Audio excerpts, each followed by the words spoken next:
One. So now that Jeff has expertly packed all of our gear into the appropriate bags, we are now going to put this on our Reckless harness system. And so, like you've already seen, these are the bags. And so what I'm going to do is I'm going to take this guy first because it's got my camping gear in it. And we're going to put this on the high side. And the reason for that is it's the first thing that's going to come out as we get to camp, as far as the big bags. And if you leave all the weight on this side with the bike leaning that way, it can topple your bike at camp if you can't find a spot that's really stable. So we want to make sure that these bags are weighted pretty much the same for riding to make sure that the normally camping enclosed, which is why we do that.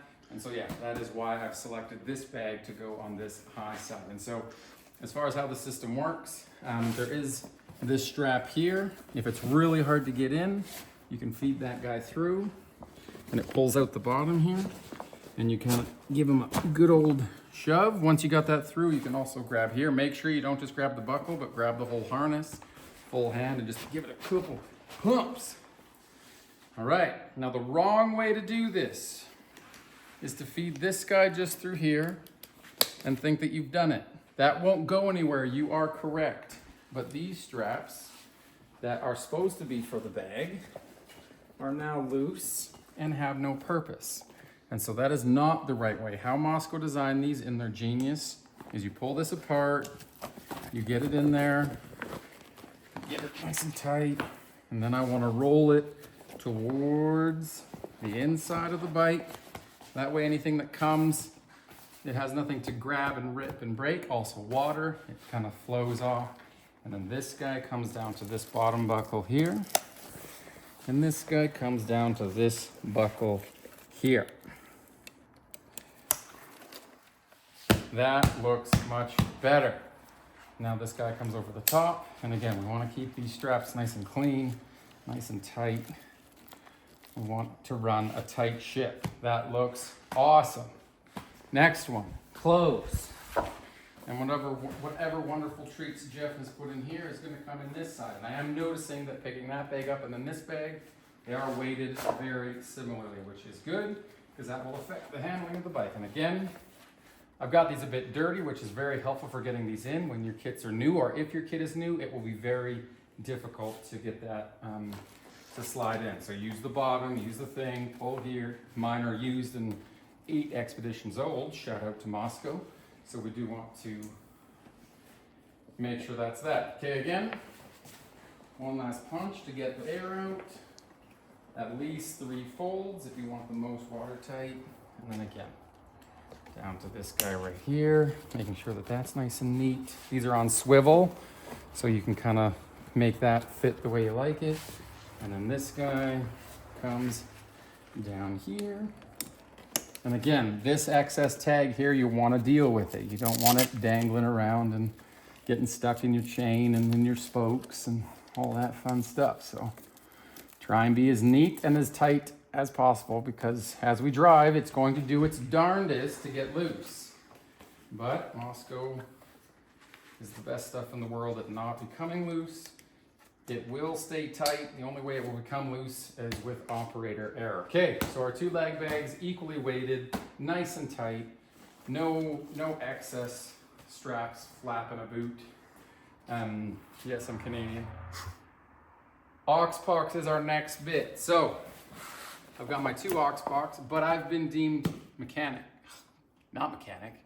person mechanic, medical. And so I have the medical kit. You will need to save one of your Oxbox for team stuff. So you might have the medical kit, you might have the tool roll, you might carry tubes, you might carry pumps, you might carry ropes and recovery stuff.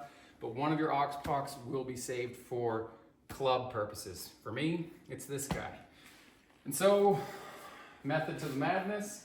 This is very important. This is a team failure if I lose this or get it destroyed. So I'm gonna put it on this side away from my heat because my heat is, for the most part, what destroys most things on luggage systems. So I'm gonna put this guy on this side, and just like that, we're gonna slide it down. And again, this is a new bag, and so it doesn't quite have the old the dirt on it, so it's a bit harder to get in there. Again, don't rip. Seams can rip, just finesse. Park Tua, you know what I'm saying? Get in there. It also has a little strap down here, just like the big bags, that you can yank on, but that's about as far as I'm gonna get it. I wanna roll these. The specific method is the same as this. If I roll it this way and clying it, all that water is just gonna come in here and sit. And if it's gonna make its way into your bag, that's how it's going to do it. So I'm always going to roll. I'm gonna get the air out of it, and then I'm gonna roll down. So that way, when gravity comes and the water comes and sits, it just rolls down and falls off. It would have to come against gravity to sit and try and penetrate that seam. And so this comes through here. And this is where most guys get confused, because this is the system where you just hook it back to each other and then run this through. And so they automatically assume that the big bags are the same, and that is just not the case. On Oxpox, you will lose whatever you put in here if it is not overly secured. And so I've seen lots of guys forget this, and this is gone in a mile. I've seen lots of guys do this, and then that slides to the side and it's gone. And so putting water jugs, fuel bottles, I've seen all sorts of manner of things be put in here. If there is not a strap through it, it's going to be some locals in about 10 miles time, and possession is 9/10 of the law. So that is that. In here I've got my camp chair, one of my favorite things, and so that's why I put it in an Oxpox. So when I get to camp and I'm tired, I've been riding all day and I've got motocross boots on, chair's the first thing that comes out, set it up and kind of woo-saw as I methodically think about how I'm setting on my camp. So that's why it gets the Oxpox privilege. And that's gonna come on this side. And again, we put it on this side by the exhaust, because if this melts a little bit or whatever, if you lose a chair, it's not detrimental to the entire team. And so again, I've rolled this down away so that gravity works in our favor. Bring that back, wait for the double click. Perfect. And now if you'll see, like, that's ugly. No one wants to adventure with someone who packs a Reckless like that. So we're gonna cinch that down. We're gonna take the 2 seconds it takes, because we're not lazy, to roll this all up. And Mosko's given us these wonderful little Velcro tags to loop and loop. And now that's that. Look at that. I wanna go with that guy. That guy looks prepared. Okay, let's talk about the top. Let's talk about this Stinger. So the Reckless 40 comes with a Stinger 8. We recommend, if you get a Reckless 40, to get the Stinger 22, because it can give you that extra little bit that you need to bring some cold weather gear or whatever you may need. We are in the business of delivering aid. Where are you gonna put that on your bike if you've used every inch of your kit for your personal stuff? So we encourage to leave this as empty as possible. Right now, you know, with our packing system, the only thing that we didn't have room for was shoes. And so there's the dry bag with shoes in here, but for the most part, there's 20 good liters in here for humanitarian aid. And so there's a wrong way to do this for sure, and a right way. And so the first thing I want to do is I'm going to take this guy here from the back and not bring it over. That is wrong. You want to go through the system. So you're going to go through the system there. That's going to keep it from sliding left and right. It'll slide maybe a bit, but only so much that it can't actually touch your exhaust and all that bit. And so this guy comes over the top. And again, it's actually less ideal to have a bunch of air in the bag, so I might take this and let this deflate, because it is empty minus a pair of shoes. And then again, I'm gonna roll against gravity. And that should be much better. Anything that you put in the beaver tail, unless you have much more strength than I do, will try its hardest to leave the beaver tail. Because it's being so pressured, its natural reaction is to try and go out the side that you want it, which is why we always we put it through the system. I will even put a beaner. They've put these little tabs on the bottom. I would put a beaner and attach it there, so that saves it there. And then you can take this tab here, your clothes, and loop it around your leg bag. and attach it there. Again, you know, the more secure, the better. We are then going to bring this up like this and double strap these guys.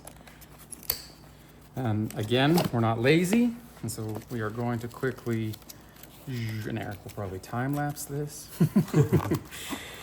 But we do want to tuck these away because we're not sloppy. We want to run a tight ship. And it takes me, what's it been, 8 seconds, 10 seconds to get these put away and looking nice. And so that right there is anything in the beaver tail. If I'm gonna put a jacket or a fuel bag or something else in here, I must fish it through something or beaner it to something because it will work its way out. And so I've already put these guys in here for a very specific reason. Jeff put my tent in this bag right here, this Matador bag, and I want to put this guy on the outside. And the reason for that is what's the very first thing you want to set up at camp is your tent. And so I can get to camp, maybe pull out my chair, take a breather, whatever. But the very first step of setting up camp is tent. And so I can get to this without opening a single dry bag of my kit. And it rains on these expeditions. And so to do that is very, very wise. If I've got nothing in my Stinger 22 yet because we haven't picked up the 8, by all means, this can just all go in the Stinger 22 and it's a little tighter system. But I just used this system like this in Kyrgyzstan and it worked absolutely awesome. And so I'm gonna take my volleys. Again, I'm not just coming around it, I'm going through an established loop so that it can't go left, it can't go right. If you've never used a volley before, it will change your life. And if you have used them, you know because it changed your life. And so you're gonna, don't get crazy. Volley is pretty good. Make it kind of equal tension. And that is good. And I want to put that as high on my beaver tail as possible because if we cinched it through this webbing, now you got a risk of it drooping down and catching exhaust and all that good stuff. And it's pretty lightweight. And so it's there because in theory, motorcycle handling, you want all your weight down here. That's why they put the leg bags low. That's why we put all our heavy stuff down there. And up here we've got a light pair of shoes and the 2-pound tent. And so this is pretty much ready to go. In my tank bag, which I strongly recommend, I strongly recommend the Gnome because I can carry extra water up here. And in here I'll put my Leatherman, my double track, my battery bank, stuff like that. And that's kind of it. This bad boy is ready for Freshline Expedition. Thanks for hanging in, guys.